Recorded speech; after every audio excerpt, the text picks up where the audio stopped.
So, ayun nga guys. Um, get ready with me, Char.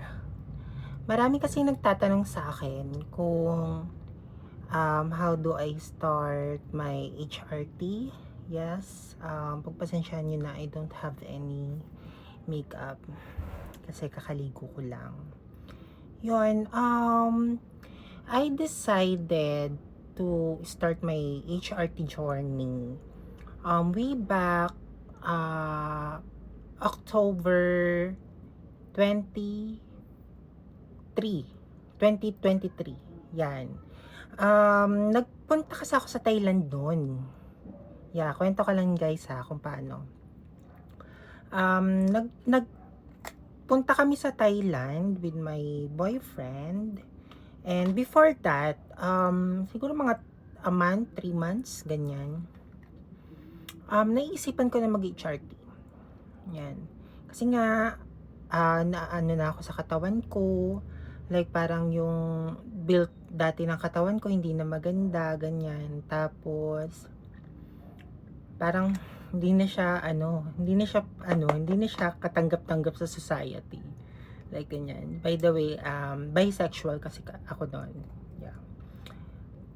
And then yun na nga. We go to Thailand. Yan. And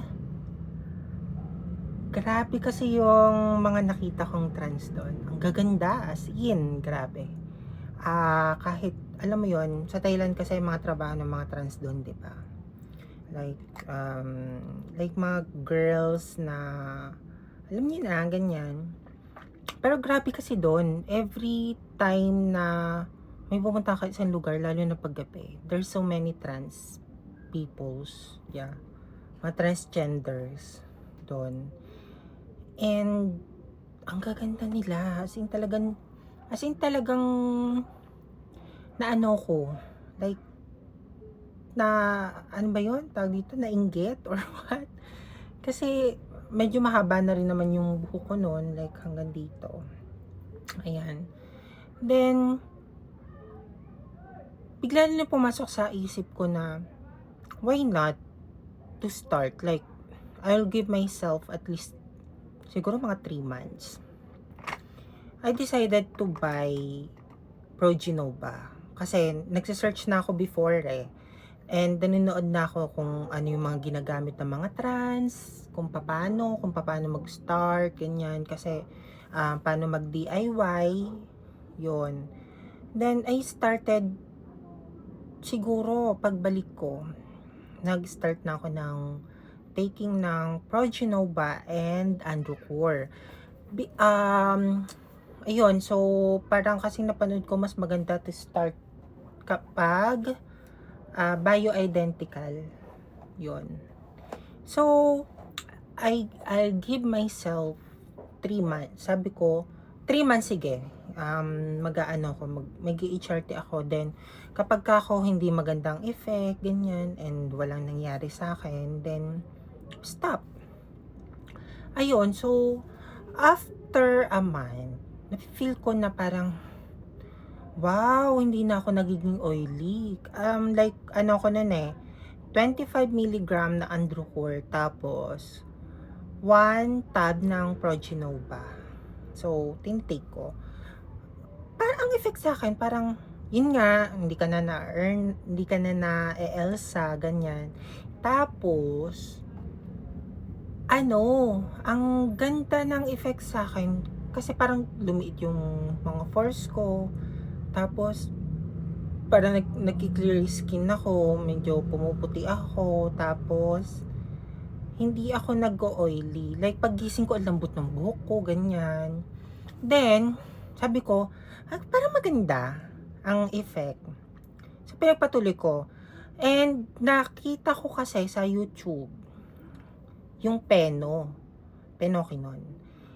So, ang ginawa ko, nag-try ako mag-inject. Siguro, self-inject. Nag-inject sa akin yung asawa ko. And, Una, ang ano, maganda, mas maganda yung effect, ganyan. Hindi naman ako yung ano, di sa hita ako nag-i-inject. Hindi ako yung parang groggy, ganyan, ganyan. Mas maganda ka ako yung effect. Plus, pinagpatuloy ko lang yung Androcur ko and 1 tab ng Progenova. So, naka-ano ko nun eh, naka-anim yata na ano, na injection sa Peno. Ang ginagawa ko nun every 5 days nag-i-inject ako kasi ang ganda talaga ng effect ng Penokinon. So napansin ko yung buging ko, yung Jetomes natin, lumaki siya as in talagang from para ka nagdadalaga. Ganyan. So lumaki siya. And then yun, napansin ko nga na lumaki yung ano ko, yung daddy ko nagkaroon din, ganyan. So natuwa ako dun sa Penokinon. Kaya lang, worst scenario ko is, nagkaroon ako ng allergy. And time na yon kasi pupunta kami ng Dubai. Yun, so todo turok ako ng Peno noon. Kasi nga, pupunta kami ng Dubai. Ganyan, company, pinapunta kami ng Dubai. And then, all of the sudden, sa alak, kasi umiinom pa ako noon eh. Sa JD, yung JD ng Dubai, grabe yung naging allergy ko. As in talaga namula ko, leeg, muka, hindi makahinga. Tapos, sabi ko parang kakaiba. Parang feeling ko magpapa-hospital na ako that time. Pero nakaya ko naman, buti na lang may baon akong cetirizine. So, pagbalik ko ng Philippines noon, 9 days kami dun sa Dubai.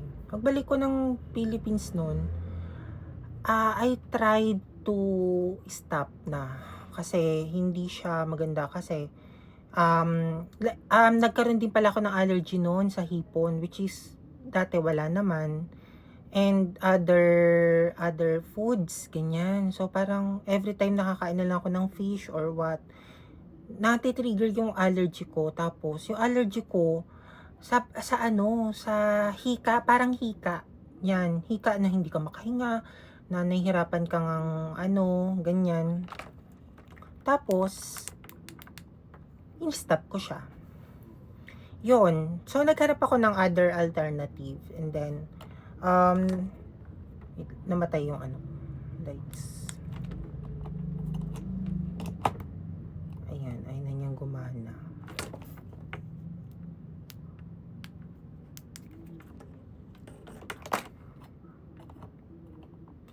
Ayun.